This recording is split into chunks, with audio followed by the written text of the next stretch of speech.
Assalamualaikum warahmatullahi wabarakatuh. Pada kesempatan kali ini kami akan menjelaskan tentang materi manajemen ASN yang telah kami pelajari pada saat MOOC. Pertama-tama perkenalkan kami dari kelompok 1 sub kelompok 1 yang beranggotakan yang pertama ada Astri Fatmawati, yang kedua kemudian ada Nabila Arimbi Cahyanirung, yang ketiga ada saya sendiri Delvin Jafriansa, yang keempat ada Restu Pakerti, dan yang kelima ada Yasinta Clara Ayu Anggraini. Manajemen ASN dirancang untuk membentuk aparatur yang profesional, berkarakter, beretika, netral, serta bebas dari KKN. ASN diharap mampu memberikan kontribusi nyata bagi pemerintah yang efektif dalam pelayanan publik yang berkualitas. Namun, saat ini birokrasi masih menghadapi tantangan seperti budaya kerja yang kurang responsif, aturan yang tumpang tindih, dan pelayanan publik yang belum optimal. Kondisi ideal yang dituju adalah terwujudnya ASN yang profesional dan berintegritas dengan birokrasi yang adaptif, transparan, dan akuntabel. Visi akhirnya, pada 2025, Indonesia memiliki birokrasi berkelas dunia, di mana ASN berperan sebagai agen perubahan menuju pemerintah yang bersih, efektif, efisien, dan berorientasi pada smart government. Aparatur sipil negara adalah profesi bagi pegawai yang bekerja di instansi pemerintah pusat maupun daerah. ASN memiliki kedudukan penting sebagai tulang punggung birokrasi, berperan dalam merencanakan, melaksanakan, dan mengawasi jalannya program pemerintah. Dalam sistem kepegawaian Indonesia, ASN terbagi menjadi dua jenis, yaitu pegawai negeri sipil dan pegawai pemerintah dengan perjanjian kerja atau P3K. PNS diangkat sebagai pegawai tetap oleh pejabat berwenang, memiliki nomor induk pegawai nasional, sedangkan P3K diangkat dengan perjanjian kerja untuk jangka waktu tertentu sesuai kebutuhan instansi. ASN memiliki kedudukan strategis dalam penyelenggaraan pemerintahan dan pembangunan. ASN bukan hanya mengisi jabatan birokrasi, tetapi menjadi motor penggerak tercapainya tujuan bernegara. ASN memiliki 3 fungsi utama.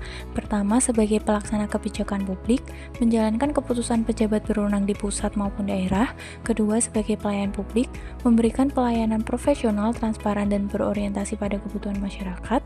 Ketiga, sebagai perekat dan pemersatu bangsa, menjaga persatuan dalam bingkai NKRI dengan bersikap netral dari kepentingan politik. Selain itu, ASN memiliki tugas utama, yaitu melaksanakan kebijakan publik sesuai peraturan perundang-undangan dengan menjunjung etika dan memberi manfaat nyata bagi masyarakat. Dalam perannya, ASN dituntut memberikan pelayanan yang berkualitas, menjaga kepercayaan publik, menjadi teladan berintegritas, serta memastikan birokrasi hadir sebagai perekat yang memperkuat persatuan bangsa. Sebagai profesi, ASN memiliki hak dan kewajiban yang dijamin oleh undang-undang.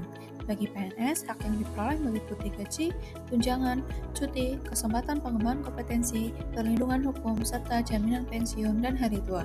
Sedangkan P3K memiliki hak yang hampir sama, yaitu gaji, tunjangan, pengembangan kompetensi, dan perlindungan, meskipun tidak memperoleh hak pensiun.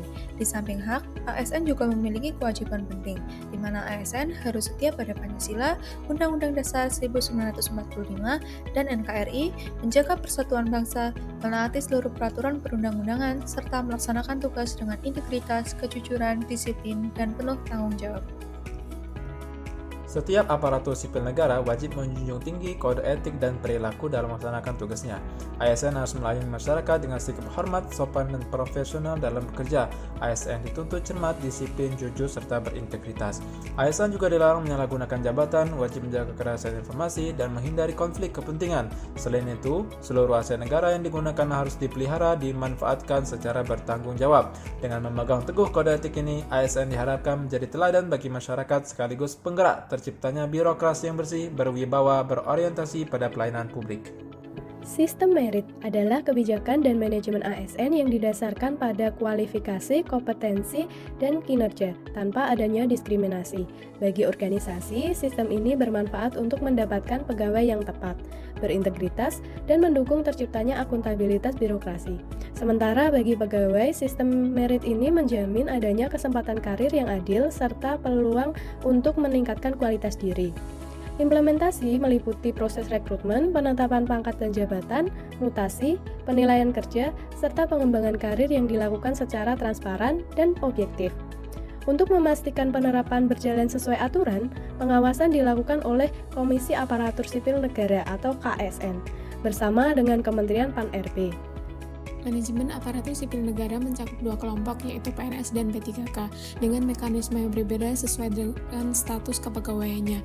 Untuk PNS, manajemen meliputi penyusunan kebutuhan pegawai, proses pengadaan, pengembangan karir, promosi, mutasi, penilaian kerja, penggajian dan tunjangan, pemberian penghargaan, penegakan disiplin, pemberhentian, hingga perlindungan hukum dan kesejahteraan.